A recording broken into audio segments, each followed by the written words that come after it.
Hey everyone, welcome to Online Help Guide.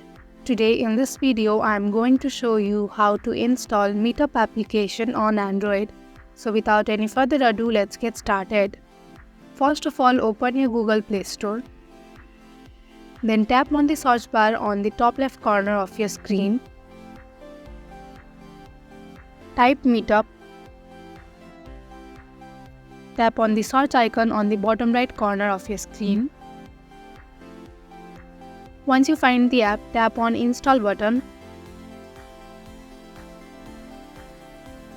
Wait for the installation.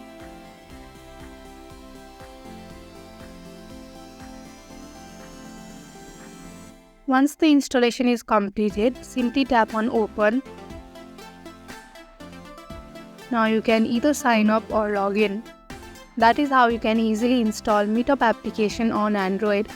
Thank you for watching Online Help Guide. Hope this video was helpful. And if it was, hit the like button and comment below your questions and feedback. Also, if you are new to our channel, subscribe and hit the bell icon so that you do not miss our upcoming updates.